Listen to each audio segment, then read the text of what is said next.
डरते थे। सुना था कि कुछ दिन आप प्रयागराज छोड़ भी दिए थे। नहीं नहीं, एकदम सही सुना था। मैं एफआईआर करने के बाद काफ़ी दिन तक मैं लखनऊ में रहा हूँ, और फिर जब मुझे लगा कि कुछ राहत है। तो कब आए आप? उनके मारे जाने के बाद आए प्रयागराज? नहीं नहीं नहीं, मैं बस 2-3 महीने बाहर रहा हूँ, फिर मैं आता जाता रहा हूँ। मैं इतना भी नहीं डर गया था कि मैं एकदम छोड़ दूंगा, लेकिन ये कहीं ना कहीं डर बना रहता था। घर में भी बच्चे, माएँ थी, लगता कि मुझे कुछ हो गया तो इनका क्या होगा। इस वजह मैं आता जाता था, इतना मैं डरा नहीं था, लेकिन यह है कि अपने आप को बचाने की कोशिश करता था बस। देखिए जीशान, हम लोगों को, पत्रकारों को एक लिस्ट मिली कल। वो आधिकारिक तौर पर तो मैं नहीं कहूँगा कि उत्तर प्रदेश सरकार की लिस्ट है या पुलिस की लिस्ट है, लेकिन एक लिस्ट मिली जिसमें लिखा गया था कि अतीक अहमद के सताए लोगों की सूची, उसमें पहला स्थान जीशान का था।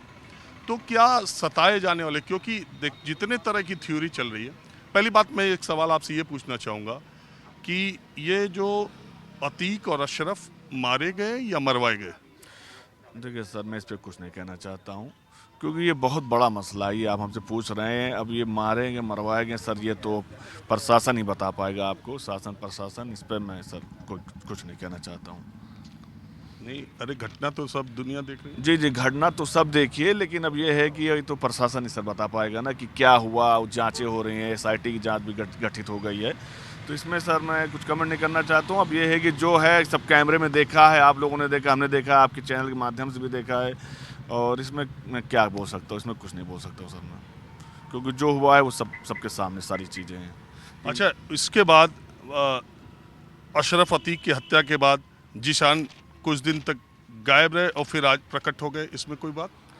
ऐसा है सर ना कि मैं लखनऊ अक्सर आता जाता रहता हूँ, और मैं तो जिस समय हत्या हुई मैं उस समय लखनऊ में ही मौजूद था। मैं वहीं पे मैंने न्यूज़ चैनलों पे देखा मैंने, और फिर मुझे लगा कि कुछ देर तो वो ना मानने वाली बात थी कि दोनों भाई की एक साथ हत्या हो गई। इतना आतंक है कि अभी तक लोग नहीं समझ रहे हैं कि वो सुपुर्दे खाक हो गए। हाँ हाँ, नहीं नहीं, वो एक अलग चीज़ हो गई, लेकिन जैसे दोनों के अचानक हत्या हो जाना हमने न्यूज़ चैनल पे देखा, तो मैंने सोचा शायद कुछ, मैंने फिर सब चैनल बदल बदल के देखे, तो सब पे न्यूज़ चल रही थी, फिर देखा कि 3 लोगों ने किस तरीके से उनकी हत्या करी। और कहने मतलब है कि देखिए, जो मैं पीड़ित हूँ, मैं बहुत ज़्यादा पीड़ित था। जो अतीक अहमद, उसका गुरगा साथ का आलिया ने हम लोग को बहुत पीड़ित किया। हम लोग को काम करना देखिए दुश्वार रहता था कि किस तरीके से हमने अपना परिवार चलाया हमने। और मेरे कहने का मतलब ये है कि इस आसाद कालिया की जल्द से जल्द गिरफ्तारी हो, क्योंकि वो एक ऐसा गुर्गा है कि जो मुझे सुनने में आ रहा है कि उसने कसम खा ली है कि अब जानू को मारेंगे ज़रूर, अब कुछ भी हो जाए, अब जीशान को मारेंगे ज़रूर। किसके बाद? इस घटना के बाद? जी जी, इस घटना के बाद काफ़ी, देखिए हम लोग इस घटना के बाद शक और सुबह की वजह से आपको मारने की बात हो रही है? नहीं नहीं, उसको ये लग रहा है कि ये क्यों बोल रहा है मीडिया में, ये क्यों बयान दे रहा है मीडिया में, क्यों इसकी इतनी ज़बान चल रही है। मैं अपनी बातें रख रहा हूँ और मेरा नाम बार बार ले रहा है। अभी तो आप पहली बार आ रहे हैं इस हत्या के बाद?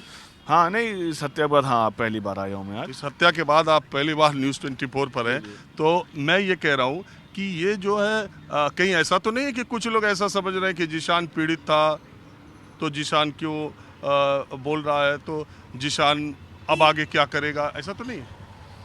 नहीं देखिए, उसको पता है कि मैं, जो भी उनके गुर्गे हैं, आसाद कालिया, खचोली वगैरह बहुत सारे हैं, मैं उनके खिलाफ देखिए लड़ाई लड़ता रहूँगा। वो ये बहुत अच्छे से जानते हैं। वो एक अलग चीज़ है कि इनकाउंटर हो गया, हत्याएं हो गई, वो एक अलग चीज़ है, लेकिन इसका मतलब ये नहीं है कि मैं इसके खिलाफ लड़ाई छोड़ूंगा। मेरी लड़ाई चलती ही रहेगी जब तक ये आसाद कालिया वगैरह लोगों को मैं इनके अंजाम तक नहीं पहुंचा दूंगा। क्योंकि मैं जिस तरह पीड़ित किया गया हूँ, जिस तरह मेरी ज़मीनें लूटी गई, जिस तरह मुझे मारा गया, पीटा गया, जिस तरह आज यकीन कर लीजिए कि आज हमारे जो 100 दुश्मन पैदा हो गए हैं, वो किसकी देन की वजह से है वो हर कोई जानता है। तो इस वजह से मैं इस लड़ाई को रोकूंगा नहीं सर। अच्छा।